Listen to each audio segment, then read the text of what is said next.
Former Obama-era ethics czar Walter Shaw blasting the White House's plans for Hunter Biden's expensive art sale, saying the lack of transparency is a, quote, perfect mechanism for funneling bribes.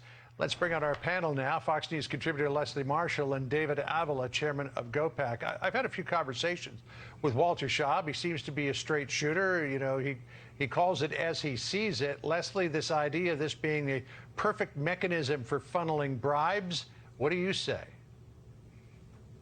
I don't think it's a perfect mechanism for funneling bribes, but I definitely think that what they have placed ethically for Hunter Biden's artwork doesn't go far enough, John. There are a couple of issues. One, if you purchase the artwork, there's no non-disclosure agreement, which I think there needs to be. It doesn't prevent you from saying, hey, I bought this. And in addition, there's nothing that prevents foreign dignitaries or anybody working within foreign relations with the United States from purchasing this artwork. And those are two things I think are badly needed with this. The Wall Street Journal editorial board had an editorial today which said, quote, Hunter Biden's secret art sale. The White House is reportedly working with his attorney on a strategy to avoid ethical compromises. Here it is. Keep everything secret.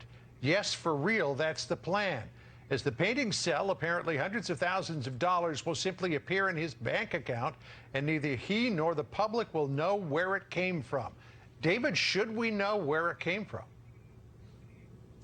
If President Biden is listening to Hunter Biden on policy matters, we have far bigger problems in this country than bribery and influence peddling. Gas prices are skyrocketing. We have getting more people to become vaccinated. We're paying people not to work. We can't get an infrastructure deal. We have major challenges in this country that Americans can't name one accomplishment of the Biden administration. Our biggest concern now is not whether Hunter Biden is able to influence his dad through the selling of his art. We ought to actually start, if that's the biggest concern, we ought to start how to get the art in the first place. Did somebody give him those as gifts to already have the influence? All of that said, again, if President Biden is listening to Hunter Biden, we got big problems. All right, let me switch gears and look ahead to not only 2022, but all the way to 2024. At the CPAC conference over the weekend, Leslie, straw poll had 70% support for President Trump to run again. That is up from 51%. I think it was 55% back in February. I mean, clearly he maintains a tremendous amount of influence in the party. Does this speak to the idea that maybe, just maybe, he might run again? Oh, I think he'll run again. I think he needs to run again, if nothing else, for his ego. And he is a guy of first, right? You know, I mean, it would be interesting if, you know, you see this guy come back. But I think it's actually a gift for the Democratic Party, because if you just look at the numbers, John, you look at the numbers among the voters in the last election, general election, the presidential election. If you look at the number of Republicans and the support, it's not the majority of Republicans who support Donald Trump, although it may be the majority of CPAC attendees. So, I mean, look, you know, Republicans lost the House, lost the Senate. I don't care by what margin. By one vote is a loss.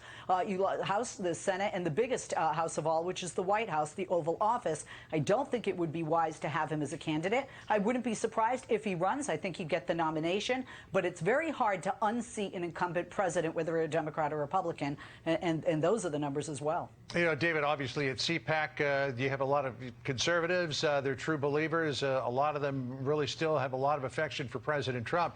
You heard Nikki Haley just a moment ago saying that he still holds a lot of support in the Republican Party.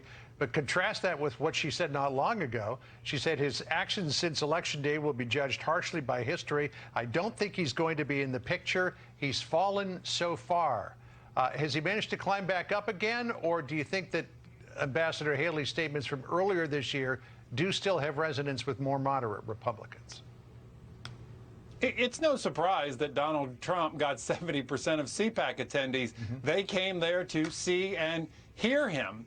The bigger question, John, is how many of those attendees will vote for the nominee no matter who it is against President Biden.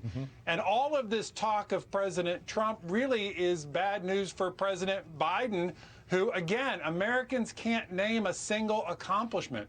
And every day that President Trump dominates the news, it's another day Biden isn't able to get something done for the American people. And so as we go into 2024, Biden then has to face a Republican who is out communicating better ideas that make people's lives safer, easier, and better. And that's how we win in 2024, regardless of who we pick as our nominee. And one last thing, nobody was talking about President Trump in 2013.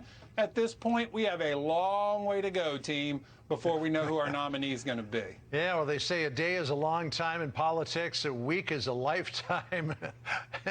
4 years is forever, no question about that. Lastly, right. David, good to see you. Thanks for joining us today. Appreciate it.